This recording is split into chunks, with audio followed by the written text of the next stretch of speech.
Hey guys, so excuse me while I try and get comfortable here. I hope I have this good. Let's see if we can line it down a little. It's as good as it's gonna get, so I first of all am horrendously clearing my throat. Second of all, I tried to film earlier, and because my computer updated, it somehow made it so the sound didn't work on my webcam. So that was great because I filmed a whole video. Got interrupted twice by a 4-year-old, and then it didn't even record audio.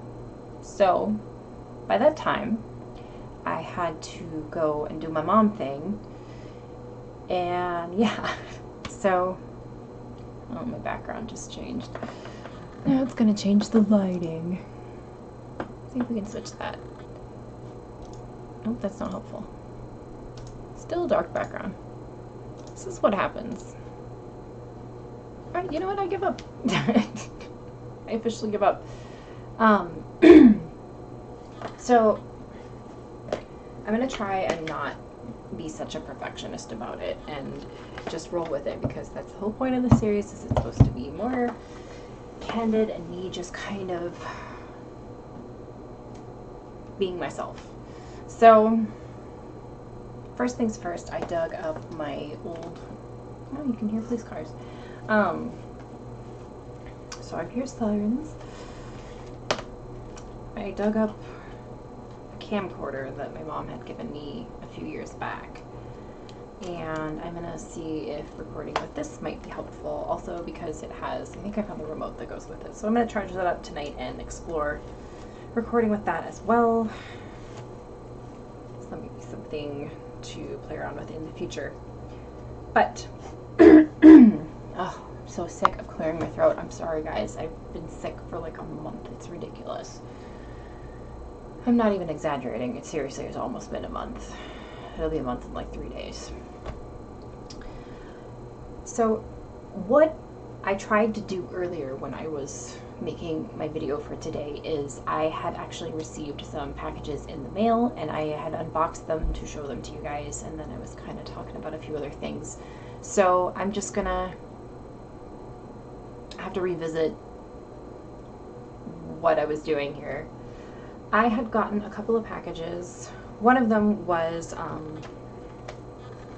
what I had ordered in that huge Amazon order that I'd gotten a few days ago.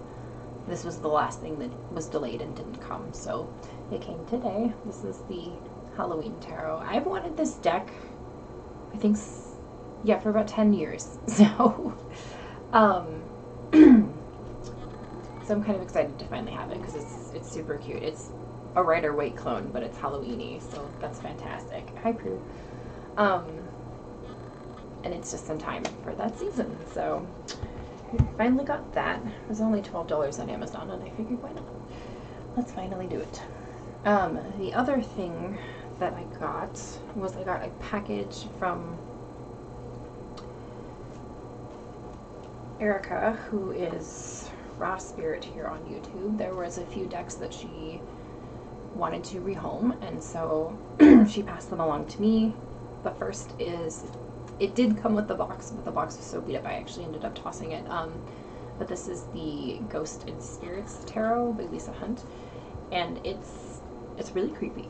It's really cool, and it's really creepy, and I like it. I'm looking forward to kind of looking up the myths to all of these cards. I wish it had come with a bigger guidebook, but it didn't. Either way, I'm excited to have it and grateful.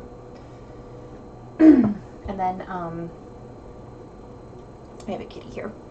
The other thing that she sent me was she had received another copy of the Marielle, and so she sent me the Marielle, and it did come in the box, which is actually sitting over on my bed, but I am keeping it in a bag that she sent along with because the box is just too massive and I don't have a whole lot of room on this little shelf here, so I'm gonna kind of organize and tinker while I talk to you guys today, or tonight rather, and yeah. Um, I'm really, really excited to work with this deck. I was actually very apprehensive about the Marielle for the longest time, and it kept coming into my life, being just offered to me. And I kept thinking, I kept declining until finally it was offered, I think, for the fourth time. And I was like, all right, it's very clear that this keeps coming into my life. So I'm just gonna accept this time, and I'm gonna work with this deck, and I'm gonna see what unfolds. And I looked through it for the first time, actually probably about an hour ago now, and I really like it a lot more than I thought I would. So we'll see how that goes. But I was trying to organize my stuff here. Whoa, cheekbones. Cheekbones.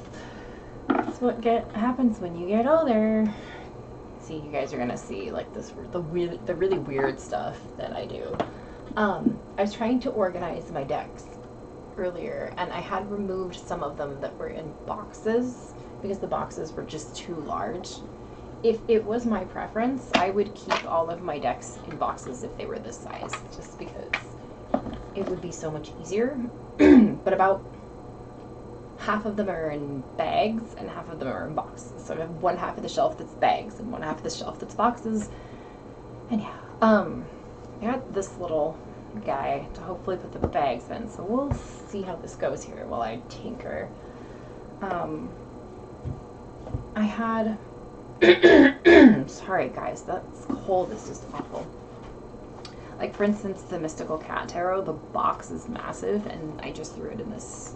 I had an Ipsy subscription for like 2 months, so Ipsy bags, guys, if you have an Ipsy subscription, they work for perfect tarot bags. See? So the Mystical Cat Tarot is in there. And I'm going to see if I can squeeze these in to, this is my Revelations Tarot, my first deck. If I can squeeze these in to this little basket cubby situation I have going on here, and we'll go from there. And I wanted to talk a little bit about how earlier today I was struggling with being an HSP, which for those of you who don't know, that is a highly sensitive person. And basically, people who are highly sensitive, they process sensory differently. Is like the most short of short I can give you. In my case, it makes me, most HSPs are very in tune with their emotions. They feel emotions very intensely, and they can be, let's see, like certain sounds, certain textures. If you're hungry, sometimes out in crowds, lots of different stuff can just make you feel overstimulated. You get overstimulated very easily. It sucks because when I was explaining this earlier and talking about this earlier on my video that I was trying to record previously, I was way more articulate about it. But I discovered that I was highly sensitive when I started going to therapy regularly a year and a half ago. In my first session, I sat down and said, I don't know what's wrong with me. This, and this are all these things, and I don't know why this is such a thing with me, basically. And my therapist looked at me and she said, have you ever heard of a highly sensitive person? And I said, yes, but I don't know much about it. And she said, well, you should learn because you're one of them. And it completely changed how I looked at myself. I was like, oh my God, this explains everything. And this explains why I can't handle violent movies. This explains why certain sounds make my skin crawl. And, you know, people, that happens with everybody. But with highly sensitive people, it's hard because if you're not one of them, it's really hard to explain what overstimulation feels like to a highly sensitive person. But you have both physical and emotional reactions when you are overstimulated as an HSP to a rather intense degree. And it can make parenting in particular very difficult. A perfect example was what happened today.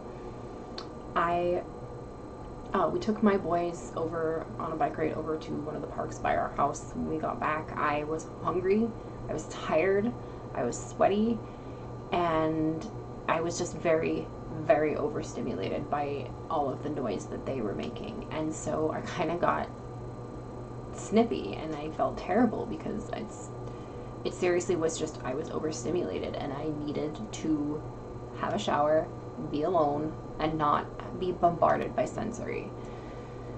And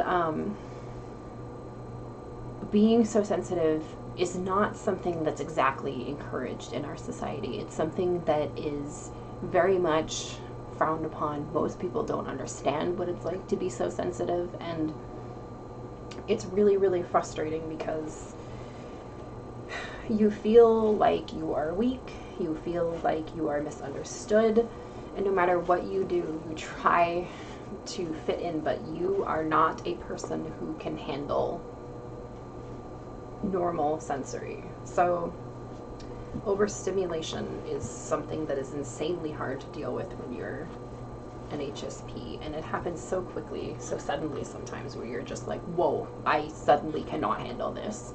For instance, there's a hair in my eye. For instance, we have the Minnesota State Fair going on right now. There's absolutely no way I can go to it. Too many people, too much going on, I can't handle it.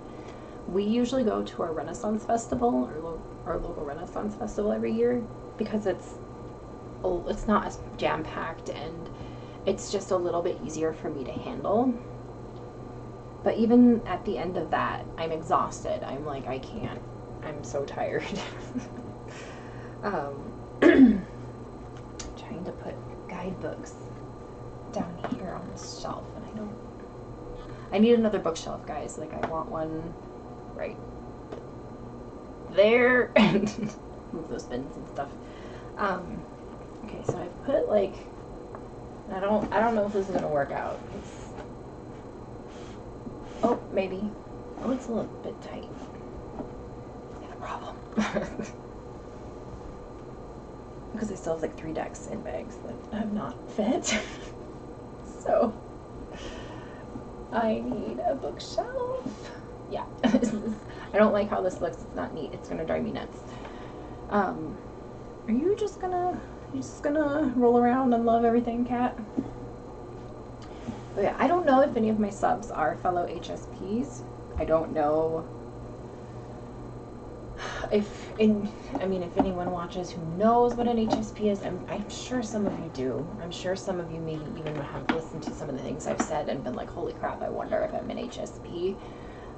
There is a book called The Highly Sensitive Person by Aileen Holland. I highly recommend it. So, and she also has a few talks on YouTube that you can watch as well. There's also a TED Talks by another person about the power of highly sensitive people. So if anybody is watching this and they feel like they're resonating with what I'm saying about being an HSP, and you think that you might be one, definitely look into it, because as soon as I figured this out and discovered this about myself, I seriously was like, I am not broken. There is a reason I am this way, and it makes me feel so much better. Now, HSPs can be both introverted and extroverted. More often they are introverted, but they can be extroverted as well and still struggle with that overstimulation and sensory processing.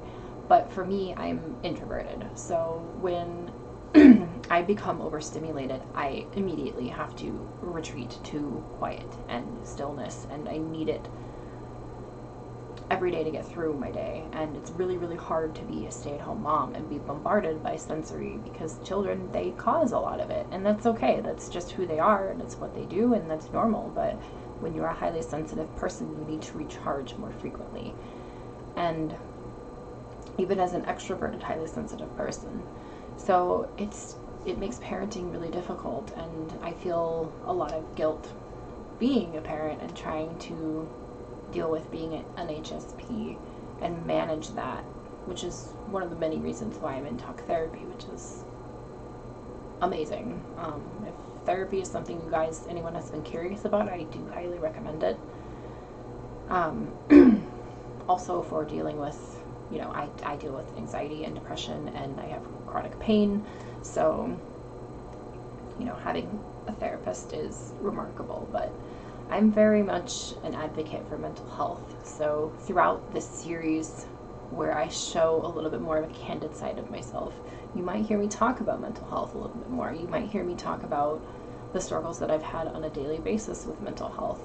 I might have days where I feel great, and I might have days where I don't. And I'm going to share that with you guys without being a complete open book. But I figured that I would at least talk about being an HSP and kind of just, you know, because I had a big moment today with it where it was challenging, and I felt like it maybe would have been important to share that with you guys. So, I'm still trying to figure out how to organize this. I can get really particular about stuff sometimes. Like, I really need it to be a certain way and to look neat, especially with something I really, really care about. So I can be frustrated by when it just doesn't look right. It doesn't look nice. I don't like that it doesn't look nice. So I'm going to try and maybe put all of the decks that are boxed, whether they are Oracle or not, here and see where this goes. Because I had Tarot here and Oracle here. Where am I at running time here? Okay, we're not doing too bad. I don't want to make these vlogs too long because I don't want to bore you guys, but sometimes I might get on a tangent, especially since I am trying to be a little bit more candid about what I am discussing. So if I go on a tangent, I'm sorry. Crap. I don't know where to put this stuff. The last thing I wanted to discuss is when we were riding our bikes earlier, I felt this tremendous homesickness, which has been a thing for me. I tend to get homesick a little bit more as the fall and winter approach here in Minnesota, just because the weather is a little bit more, at least in the fall, the weather's a little bit more reminiscent of Washington, and so it's been like that lately here. It's been low humidity in the 70s and just fantastic, and I keep thinking of the ocean, the smell of salt air, the mountains, and going camping and all this stuff, and we aren't even going camping here this year, so I don't know. It just kind of makes me sad because I wish I had had that kind of adventure this year where at least we're going camping, but we're not. There's too much other stuff. There's a lot of stuff that makes it so that can't happen this year, but it's hard when you are very attached to a certain area. And I like Minnesota, and there's a lot of great things about Minnesota, but I'm so Washingtonian to the core. I miss it so much. So yeah, aside from dealing with being highly sensitive and feeling homesick, that is what I have for you guys today. Hopefully I can figure out how I want this to look, and if I do, I'll probably give you an update. But I do have an idea for tomorrow's video, and I think it's going to be a little bit more fun and lighthearted, so tune in tomorrow for my next video.